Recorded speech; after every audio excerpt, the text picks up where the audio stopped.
Hello and welcome everybody to the webinar. Welcome, welcome. I'm Louise. I'm going to just give everybody a few moments to join. Welcome, you're in the right place for hearing lots and lots of ideas this afternoon about managing transition anxiety. So welcome to you all. Do use the chat box. Just let me know if you can hear me, okay? Say a quick hello. I'm just going to type in here so it pops up for you. Hi everyone, just giving everybody a chance to join. Welcome, I'm Louise. Let me know if you're there, if you can hear me. We've got the chat box which we can use today. Thanks so much. Hi everyone. We've also got the Q&A box. Really keen to make this interactive, so do please type away in that chat box. I will do my best to answer as we go along. I'll also save some time at the end for some questions. So welcome everyone. I'm Louise. I am from the Happy Confident Company, and I am super excited this afternoon to be delivering this webinar in collaboration with Classroom Secrets. I know we've got lots of teachers joining live and parents, so hello to you all. And firstly, a big thank you for finding time in your busy week to join me live. And if you're watching this back as a recording, hello to you as well. So I can see lots of hellos in the chat box. That's fantastic. A few points before we get started. I will be making sure that the recording is available for everybody, whether you joined live or afterwards. And I'll also make sure that you have a copy of the slides that I'm sharing today. So hopefully that allows you to just really sit back and enjoy and listen rather than having to take notes. So welcome to all the teachers, all the parents. I'm going to introduce myself first of all to you. As I said, I'm Louise and I work at the Happy Confident Company. More of that in a little bit, but a bit about my background. I am currently head of education at the Happy Confident Company, and my background is in teaching. So for all the teachers on the call, I've been where you are. I was a primary school teacher for 12 years in an independent school in London. And for 5 of those, I was a senior deputy head. So well done to you all. You've nearly made it to the weekend, one more day to go. But my experience in education then led me to coaching. And I left the education sector to train to become a coach. And I have my own coaching practice alongside my work. So I am actively coaching parents, adults, teenagers, children, as well as what I do at the Happy Confident Company. And it's really interesting to me that exposure to both being a teacher and also working really closely to support families and young people and parents, how much this anxiety piece comes up. So I'm hoping I've got lots of top tips to share with you, really practical things that you can come away from this 45-minute session and put into place. Just quickly, and I'll touch more upon this at the end, at the Happy Confident Company, we are all about developing happy and confident children.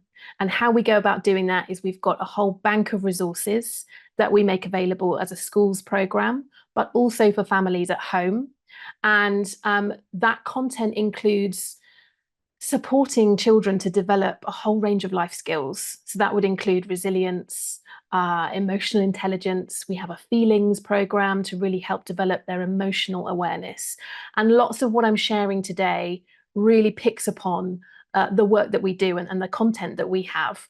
So if you'd like to know more, I'm going to be following up after the webinar with more information about that. So whether you've joined today because you have a child or a student who is really struggling with that worry and that anxiety. Now, these ideas that I'm sharing, I'm hoping can be applied, whether that's a child moving from reception into year 1 or a child in year 6 about to make that transition to their senior school, any of those years in between. What we're going to be covering in the next 45 minutes will include these things that I've listed here. So we're going to be looking at how to really understand what worrying is, why it happens. And I feel it's incredibly important to normalize worrying. You know, if the children you work with are anything like the ones that I do, there tends to be this thing of worrying about the worry. We're also going to explore, how do we talk about anxious thoughts and unhelpful thoughts, and give them airtime without giving them too much attention. And actually, is there such a thing as giving them too much attention? Are we feeding that anxiety? I'll also just be sharing some little practical activities and things you can do, whether that's in the classroom with your whole group of students, or maybe in a home context, one-to-one, to help manage those anxious thoughts. And we're going to talk a little bit about how to help children respond to uncertainty. And then I'll finish at the end with lots of book recommendations, because I think those are always helpful to know. So, welcome if you've just joined. Do use that chat box if there are any questions coming up as I go through. And I'll also leave some time at the end to answer questions. So I wanted to start today with us just taking a moment to stop and think about what our students and children are experiencing when we talk about this anxiety around change. Because whether we are child or adult, our brains are wired to find safety in what's familiar. We don't like change, we like predictability. So, if you hold your students in mind at the moment, what do they love? What makes them feel safe? It's coming into your classroom, knowing you, knowing where they're sitting, knowing where to put their bag, knowing what's going to happen next, knowing their way around the school, whatever it might be. And any type of shift to that, or an imminent shift, that knowledge that it's about to all change, it's really like having that rug taken from underneath you, isn't it? And if we take a moment to think about how we experience change as adults, whether that's, moving house or starting a new job, what it does is it really activates that stress response system. And I think in terms of sort of validating and empathizing with that, we really need to put ourselves in their place. And what you might be seeing from your students or child is how that manifests. So that stress response that's being activated, maybe you're seeing that in unsettled behavior, possibly some resistance, some meltdowns, outbursts, a refusal to do things. And maybe you're noticing that a little bit towards the end of term, that end of termitis that is there anyway. But what's underneath that might be more than just tiredness. It might be some real anxious thoughts around this imminent change that's coming. And I think we also need to be aware that sometimes those behaviors might not just be about feeling anxious about what's to come. It can also include a bit of almost grieving the loss of what they love. So they're very well aware that they are moving on from you as their teacher, from that group of friends potentially, especially if it's a transition to a brand new setting and senior school. And it's not just about feeling anxious about what's new, it's actually feeling quite sad about letting go of what they love.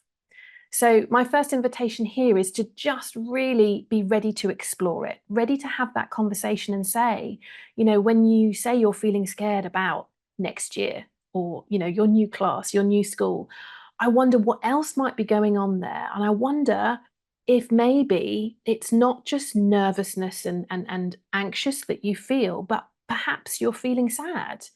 And to have that conversation that it's okay and possible to feel those two emotions at the same time. So, we can feel nervous or excited about what's to come, and at the same time feel sad that we're moving on from what we love and what we've known for the whole of the last academic year. So, have a conversation around trying to help your students and children identify those feelings, get curious, dig a little deeper about what might be going on. And we use that phrase, naming it to tame it. If your child's not quite able themselves to articulate all those different feelings that are coming up for them, through a conversation with you as their teacher or parent, you will be able to explore that and help them say, yes, actually, I am feeling upset and sad that I'm saying goodbye to this. And there are elements of the next experience that maybe I am unsure of or scared of or excited about. And I've got these different emotions all going on. So having a conversation about naming it and taming it can be really helpful. So today I wanted to keep it extremely practical. I know we've got a short time together. I'm going to share 10 different ideas with you. Really simple things, but the simple ones are often the best. So number one, I would recommend you start by having a conversation with your students and children about why we worry. What's going on? Where does the worry come from? Why does it happen? Many of you might be having these conversations already, but you'll be familiar with all of the science behind it. So, what's actually going on in our brain? Well, it's that flight, fight, freeze response that we're familiar with. And actually, when our brain identifies something that is dangerous and it doesn't distinguish, so, you know, the thought of moving into year 6 for our brain and the amygdala, that part that's on the lookout for anything that might cause us danger, that is deemed as unsafe. And that's what's causing that response in our body to worry about it, to feel nervous about it. Why does that happen? It's incredibly clever. It's your body trying to keep you safe. Do we need to run away from this? Do we need to protect ourselves? Do we need to freeze? So I think children love the science. Children love to be given the information about what's going on. So give them that information, talk about why worry happens. And the best thing that we can do as the adult is to model as well and say, you know what? Worrying and feeling anxious is incredibly normal. Me, as your teacher or your parent, I worry about things. Model something that's happened for you, something that you've moved on to that maybe there was that element of being uncertain about it, and share the feelings that you had and have that conversation that it's incredibly clever. It's our body's way of keeping us safe. And I'm going to move on to a bit later how we talk back to that part of our brain, the amygdala. But the important thing here is your children should know that we don't need to negatively judge it. I think for many young children, they have the worry, they have the anxious feeling about the upcoming change, and then they worry about worrying, you know, and they don't really realize that everybody else in the class is feeling a similar way.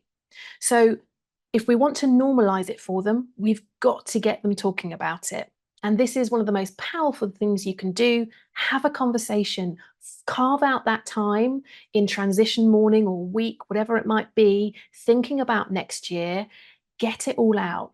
Let them hear their peers also share. You know, I'm a bit unsure of this, or I'm worried about that, or I don't know XYZ about next year, and it's making me feel unsettled. Hearing all that conversation will help all the other students think, oh, okay, I'm not the only one. And therefore, if I can normalize this feeling, I'm not going to judge it so negatively. Okay. So understand why we worry in the first place. Number two. Number two is all about thinking traps. And I talk a lot about this in my coaching, even to teenagers and even to adults. So I think if we can give this information to young children, and I've certainly coached children as young as 7 around this concept. The way our brain works is we all have thoughts, they give us feelings, and then we behave a certain way. And we don't have to believe every thought. Not every thought we have is true. And we are all guilty of falling into thinking traps. And you can see 5 I've shared with you on the screen here. So, fortune telling is when we think we know what's going to happen. I'm going to fail the test next week.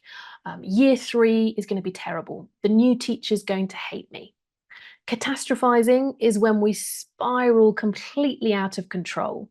So, we might begin by saying, I'm going to be sat on a table with none of my friends. Nobody's going to want to talk to me. I'll be all alone in the playground and school's going to be terrible. We catastrophize. Generalizing is when we use words like always or never. You know, that the new teacher's never going to like what I do. I'm never going to be picked for anything, or you always do this, you never do that. Labeling, we give ourselves a negative label. I'm not good at maths. I'm not sporty. And mind reading is when we think we know what other people are thinking. So the new teacher doesn't like me. Now, the two, or perhaps the three, that I think are most relevant when it comes to transition anxiety are fortune telling, catastrophizing, and mind reading. So, teach your children and students about these traps. I often share with the children I coach which one I fall into the most, definitely mind reading for me. And once we're aware of them, we can begin to listen out and name it. And now, a lot of the thinking your children will be doing will be internal. But if you can get them to talk about it, you can name it and say, sounds like you might be doing a bit of fortune telling there. Do you definitely know you're going to be sat on a table with none of your other friends? Do you definitely know that the teacher next year doesn't like you, whatever it might be that they've just assumed? And we name it, and then we teach them to look for facts and check the evidence. And we say, is that thought you're having 100% true? Do you know that to be a fact? And then, is that thought helpful? Okay. And we begin to help them see that holding on to that thought that is a trap that they've fallen into isn't serving them. So we let that go for something much more powerful. Now, when I cover this point to children, and even parents and adults, there'll be someone that will say, well, hold on a minute, what if the thought I'm having is true? So I'm just going to give you an example here. If your student says to you, about to make the transition to senior school, and the thought I'm having is, I'm not going to know where I'm going to be going. I'm going to get lost. Okay. I'm going to get lost and it's going to be terrible. I'm going to be in the school on my own. I won't know where my lesson is. It's going to be terrible. Now, that's a little bit of fortune telling, but it could happen. And I will often say to a child, is that thought as you're thinking it helping you feel powerful? No. Is there a different way you can word it? So the alternative way would be, actually, if I get lost at my new school, I can ask for help. Now that is still being truthful. It's not saying I'm never going to get lost. I'm going to know exactly where I'm going. It's being honest and truthful, but it's much more helpful as a thought. If I get lost, I can ask for help. Okay, so just check in with the things that your children are thinking and let them in on this concept about thinking traps, because once they know it, they can then begin to catch themselves doing it. And it's a habit that needs to form, that you need to say, oh, I'm doing that thing again. I'm catastrophizing, or I'm fortune telling. And if you can model how you're catching yourself as well, that's really helpful. Okay, number 3. Just going back to idea number 1, which was all about understanding why we worry. I think it's helpful to then teach children to talk back to that part of the brain that's on red alert looking for danger. And when they begin to think about their move to the next school year or the next school, and their amygdala starts to say, uh-oh, this is super dangerous. You're going to have a terrible time. You're not going to be happy next academic year. You're not going to have any friends. They have to recognize that voice and also recognize that that's not them. That's their inner chatter in their mind from their amygdala. And they have to learn to be that rational voice. Now, this doesn't happen overnight. And to begin with, it can be you as the teacher or you as the parent, and we model how to talk back. And this really is a skill for life. Okay. I find myself doing this all the time. And it might sound like some of these examples. So, hey, brain, or hey, amygdala, thanks for that, but I'm good right now. I don't need that warning. Or just a reminder back, this might feel uncomfortable, but it's not dangerous. Or actually, new things or unknown things can feel scary at first, but that doesn't mean that they're going to be. Or this feeling is normal and it's not going to last forever. So it's almost like we are the voice of reason, just rationalizing that part of our brain that can really easily spiral. And it's a habit. And maybe, print some of these out, get them talking back and looking around the classroom so that when they have a worry or an anxious thought that pops up, they've got their own very clear phrase that they're going to say back to it to keep it in check. And of course, all of these ideas need reinforcing over that summer break. So you can say to them, look, we've talked about this in class, but over the summer holiday, if these worries and anxious thoughts are popping up, what do we need to remember to do? Okay, number 4. Um, I spend a lot of time supporting parents um, and how they can support children with anxious thoughts. And as parents and often as teachers, our natural instinct is to tell our children, you don't need to worry about that, you'll be fine. And my idea here is to not be afraid to focus on the second part of the anxiety. So a child's anxious thought will often come in 2 parts. If X happens, it's going to be awful. So it could be something like, you know, uh, next academic year, I'm not going to be in a group with anybody I know, or I'm going to be sat on a table with none of my friends, or whatever it might be. Think about how this could translate for the children of the age that you're teaching or that you have at home. And we often say, well, you don't need to worry about that. I'm sure that won't happen. I'm sure you'll have people that you know. And that's with the best intention. We're trying to calm them. We're trying them to say, you don't need to be anxious about that. But actually, the thing that helps to dissipate the hold that anxiety has over us is to focus on the second part and say, I hear that you're feeling really worried about that and you're anxious. Let's just stop and think. If that did happen, and let's imagine that next academic year in September, you are sat on a table and you don't know anybody on that table, or you're in a tutor group with other people and you don't know anybody there. Let's just think about that kind of worst case scenario and you talk them through it and you say, how would that feel? And often the child will say, well, I would really hate it. It'd be uncomfortable. I'd probably come home. I'd be upset. I'd be sad about it. And we begin to say, how would that feel a week later or 2 weeks later or, a couple of months down the line?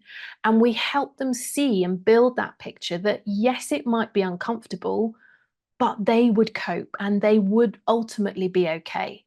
So we're building their sense of capability. And I really truly believe that that's the thing that helps the hold that that anxious thought has loosen a little bit. If a child can think, okay, that thing that I'm feeling really anxious about, the adults around me are not just trying to convince me you don't need to worry about that. They're convincing me that, okay, well, if that thing does happen, you're going to be okay. It might be uncomfortable, but you'll survive it. So give this one a try and just be ready to open up and to focus on the second part, the kind of worst case scenario. Idea number 5 is an actual activity that I would do with children, paper, pencil, pens, and it's putting the focus clearly on what we can and can't control about a situation. So if you have students who are sat there thinking, I really don't want to move up to year 4, or I'm worried about that transition to senior schools, we sit and we say, let's talk about everything that's in your control about that situation and everything that's not in your control. So if I was just to share some examples, it could be, let's say, we're making that transition, not in my control, which group I'm in, who's sat on my table, which tutor group I'm in, where my classroom is in the school, which teacher I get next academic year. All of these elements, I have no control over them. What can I control about the situation? Well, I can control whether I go in on that first day in September and smile, whether I am ready to chat to the people that I am sat with on the table, whether I choose to have a conversation with my new teacher about their summer. All of these things are things that your students and children have control over. Now, why does this work? There's so much going on in a child's head about the transition. And if we can help them see that everything that they've listed on that right-hand side is not in their control. They can worry about it till the cows come home, but they can't change it. And once they understand that, they begin to let go It's a waste of their time and energy worrying about those things. By all means, they can focus on the things in the left-hand side. And the reason I've overlapped them is often children will sometimes come up with something and they'll say, actually, I feel that's a little bit in my control, but also not. So I can influence it slightly. And this is a really effective activity to do, so applicable for so many different things, not just transition. If you've got any situation that child or adult is anxious about, use this activity. And it's something you can come back to and just say, the night before, the week before, look back over this and just only put your energy into that left-hand side, things that are in your control. Okay, I hope these are all making sense and landing with you all. I know I'm going quite quick, but I want to make sure I've got time to cover them all. So, idea number 6, don't let the worries hijack every moment. Particularly relevant, this one for parents, if you're on the call. So, over the summer holidays, if you notice that your child is already beginning to think negatively and worry and feel anxious, and it's creeping in over the holiday that you're on. Every Sunday night they're beginning to think, oh, it's 1 week closer to going back to school. Or this activity will hopefully let them choose when to do their worrying. So rather than it just pop up and hijack anything that they're doing, is you get your child or your students to keep a worry list or a worry box, depending on their age. For older students, I would call it more of a journal. And every time something pops up that they are beginning to worry about, we write it down. Now, we know as adults the power of writing things down. As soon as I get something in my head before I'm in bed, I've got a pad by my bed, I write it down and it's like it's been captured. Now, this is not to say that once they're written down, they disappear. I'm really, really kind of particular about this. We write them down and we say, I will come back and process you and talk about it when I choose to. So it might be that you say, as a family or as the teacher, you've got this worry box or this worry list, let's fill it up.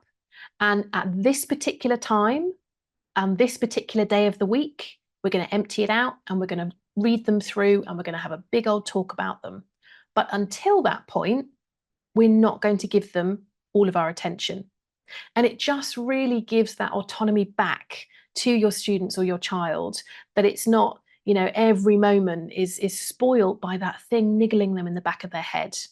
So whether it's a worry box that you set up in your classroom, or a journal or a list at home, really encourage your children to write down anything that's playing on their mind to do with the transition. Okay, number 7 is the idea that children will often miss the positives. And as adults, we do this too. We're all hardwired with that natural tendency to focus on the negative. That's what we're looking for. So, of course, the transition coming up, they will naturally focus on, but it's a different teacher. I'm not with my best friend. I am in a classroom I don't know. All of the negatives.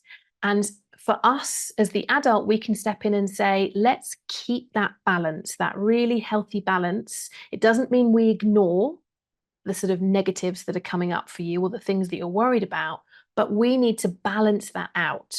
So we help them focus on the positive aspects that perhaps they have overlooked.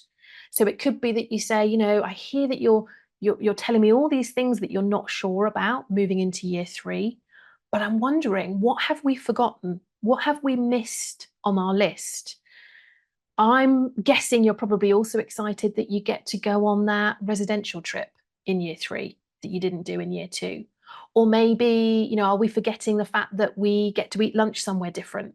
Or we have a slightly different uniform? Or we get to learn these subjects that you don't do in Key Stage 1. So we're just helping our child to balance out the sort of positive aspects alongside those that they might be unsure of or deem as negatives. And I like to use that phrase, let's hunt the good stuff. It has to be intentional, because that power to just focus on the negative is so strong. We know it with that concept of gratitude. It has to be a purposeful activity, daily or weekly, to say, actually, what am I missing? I'm not just going to focus on that one negative point. I need to remember all the other positive things too.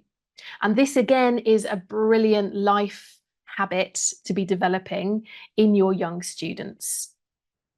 Okay, just checking I've covered everything here. Moving on to number 8. I think as teachers and as parents, we're really well placed to be that mirror and to remind our students of their capability. So another idea that you can use is when your students are saying, I'm just really nervous about this, and I'm just really unsure about leaving you as my teacher and moving into the next class or the next school, is we use that phrase, remember when. Okay.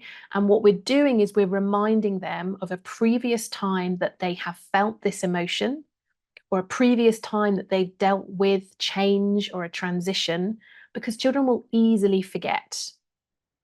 They won't be able to sit there and think, I've done this before. I recognize this feeling. I know I coped with it last time. That's giving me confidence. We have to step in and say, do you know what? Remember how you felt the first time you learnt to do karate, or the first time you went to the karate club. You had no idea what it would be like. You were unsure. You maybe felt nervous, and you did it and you worked through it. And now you have quite a different emotion. You have a really positive feel about that activity.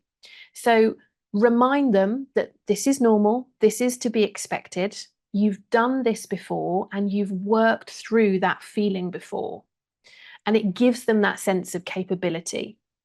And it's that thing that competence drives confidence. So any opportunity we can do to boost their self-esteem and think, yeah, do you know what? I've done that difficult thing before.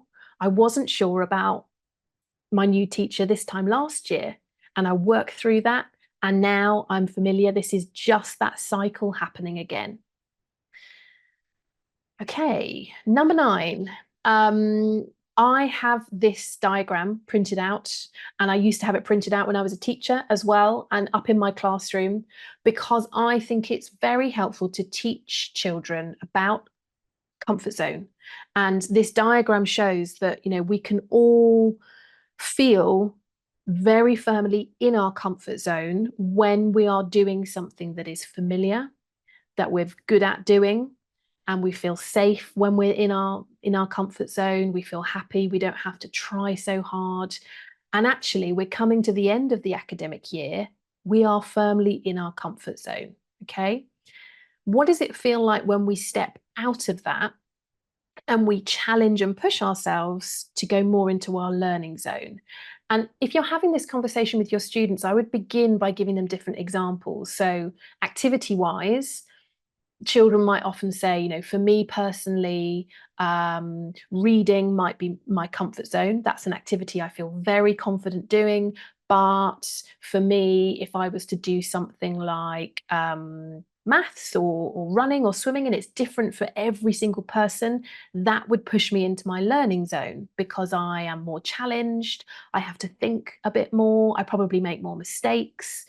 And once they understand the concept of being in your comfort zone, then being pushed to go into your learning zone, and then if you're pushed even further, that can nudge us into our panic zone, where we don't just feel uncomfortable, but we feel uncomfortable to the point of, extreme anxiousness. And if we can help them understand that taking that transition to doing something new that we haven't done before and that's uncertain and unknown to us is absolutely going to be taking us out of our comfort zone and into our learning zone. And I would be using this diagram and say, every time you get that bubble of nervousness, thinking about it, we know why that bubble is happening, because you are going to, in September, it is going to be pushing you out of your comfort zone, and talk about why that's not just a normal thing, but actually a really, really healthy thing. And I say to children, what would happen if we only ever stayed in our comfort zone? and only did things that we feel, firmly in our comfort zone. And they can quickly say, well, actually, it would be really boring. We'd be really familiar with everything. We'd be really good at everything we did, but we'd never be challenged. We'd never try new things. And that, I think, is a really great analogy for children to think about when it comes to that transition. That yes, it might be slightly uncomfortable for those first few weeks in September, or the thinking about it, but that challenge is good challenge. It's healthy. And I will often share with children and with my students when I was teaching about, actually, I've got this thing coming up. I know it's going to be taking me outside of my comfort zone. So I have to remember that. And I have to be expectant of some nerves and some uncomfortableness, but I'm ready for that. And I know why it's happening, and I'm going to embrace it. So you might want to print that out. You might want to have it stuck up somewhere in your classroom or at home. Okay, I am moving on to some book recommendations. So I'm on number 10 now, and books are a great way of just really revisiting all the great things that you're teaching in your classroom. So I'm sure lots of these titles here you are already familiar with. Tom Percival does some brilliant books around bright feelings range, and Ruby's Worry, Misha Makes Friends, really great. I would say they're probably for sort of 4 to 7-ish, about processing the idea of having a worry, and that talking about it is one of the best things you can do. If you want to do a bit more work around the thinking traps concept, I would say Captain Snout is a fantastic book for that, about catching ourselves when we fall into that trap that's maybe very unhelpful around an anxious thought. Personal favorite, The Koala Who Could, a fantastic one for this time of year, about how when we hang on to what feels safe and comfortable, we miss out on so much. And actually, if we were all ready to just let go, and if Kevin the koala was ready to let go of his familiar safe tree, and when he did, and when he does, he embraces and sees all this other opportunity. If you're on the call and you've got slightly older students or children, these three along the bottom are some great books. Certainly this one, Moving Up and Go Big, if you've got students making that transition to senior school.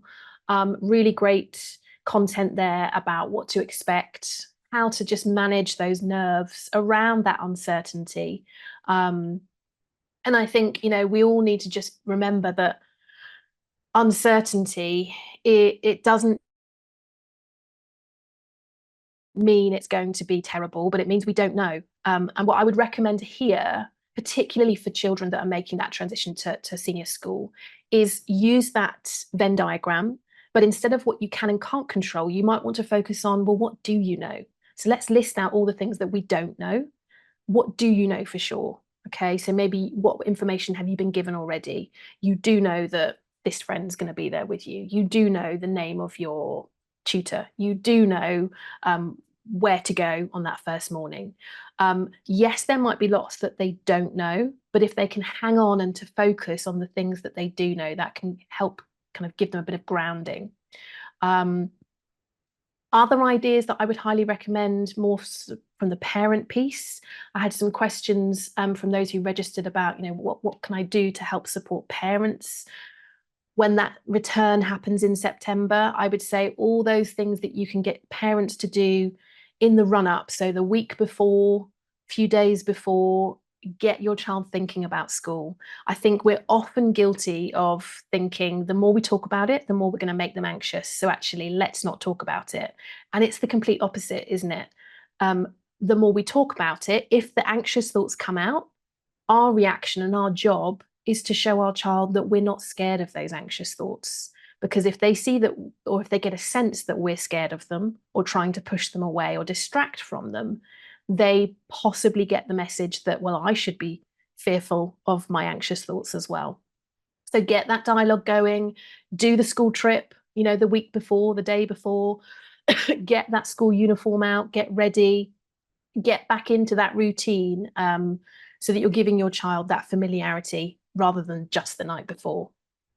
My next slide here is just some further book recommendations, and these are from the Happy Confident Company. We've got a whole range of different journals relevant for different age groups, and they're a fantastic way of, in fact, lots of schools, our partner schools, do use them, and they have a copy per child just to get your children journaling about those different thoughts and feelings, managing those anxious thoughts, the worry. And I also wanted to include our Feel It cards, great for parents to use with children, but also in a classroom context. Each card, you have a feeling, you talk about that feeling, and then you can begin to say, this is how I'm feeling right now. What feeling do I want to work towards instead? And how might I go about doing that? My last slide here is just to very briefly, before I check back in for questions, is share with you, we have our Happy Confident Club, which is available for home use by parents. And the club includes all of our content around life skills and feelings. We have a feeling program, and you'll just see here on my screen each feeling, and we have 100 of them, by the way. So you'll see down here, furious, annoyed, impatient. We're not just talking happy and sad. We have a video where the professor explains the feeling. Perhaps even more effective, we have a video of young people discussing when they have experienced that feeling, how they feel it, where they feel it in their bodies, and how they managed it. We also have activities to complete for the club, for parents to use at home. We've got all of that content for you to watch with your children and have a brilliant discussion about, well, now we've learned about feeling anxious. How do we both want to respond when we notice people in our family are feeling anxious? We also have live events, webinars, Q&As that parents can join. And then I want to briefly mention the Happy Confident Schools program, which has all of this content, but tailored for a school setting. So 5 to 10 minute bite-sized videos that you can use with your students in your classroom, exploring these feelings, but also our life skills program. It's too much for me to explain all in one go here. So what we will be doing is, as a follow-up to this webinar, I will be making sure that the recording is available to you all. And if you're a teacher joining this call, we would love to give you access to our 30-day experience of our schools program. So you can have a little look around, look at the different feelings and content and see how it would work with your students. And if you're a parent on the call, we would like to give you 2 weeks access to our Confident Club for home use, so that you can have a little look around and see how it could work with your family at home. So I know I've done a lot of talking. I'm going to check in with the chat box here and just see how everyone's doing. If you do have a question, I'd be very happy to stay on and answer those now. If you don't have any questions, I wanted to finish. I certainly remember myself joining these types of webinars. You get lots of information, lots of ideas. I wanted to finish with this slide and just encourage you all to think, all 10 ideas, too much to go away and try. Perhaps just pick 1 or 2 that you think, yeah, that could be something that I can try with my class, with my students or children at home, and I'm going to put that into place. And if you want to let me know in the chat box if any of those have resonated, which ideas you might take away and use. I know that the can control, can't control is a really effective one. So take a moment if you want to pop in the chat box there. Let me know if any of those have been helpful. Which ones? Great, thanks, Josie. Yeah, you choose when to do your worrying. Really great one to give the power back to your students. Great. Fantastic. I can see some others here. Remember when? Yeah, and to use the can control and can't control. As I say, don't go away and try and do all 10. Just pick a few, and we will be following up with an email. You probably won't receive it till Monday, so don't panic if you don't receive it till then, but we will be making sure you get a copy of this recording, a copy of the slides, and also, as I mentioned, the access to either the schools program for 30 days or the parent Happy Confident Club program for home use. So I really hope that's been helpful. I'm going to stay on just for the next few moments just to check if there are any questions, but I know you are all a busy lot. So thank you so much for joining me. I really hope it's been helpful. All the best for the end of term coming up soonish for you all. And I wish you all the best for moving into the next academic year and a wonderful summer break between now and then. So thank you all for joining. And I can see lots of thank yous. That's great. Thank you so much for your time. We're hoping to do more of these webinars, so do keep a lookout for future webinars on other topics coming up. And do feel free to share this with anybody else that you feel could benefit.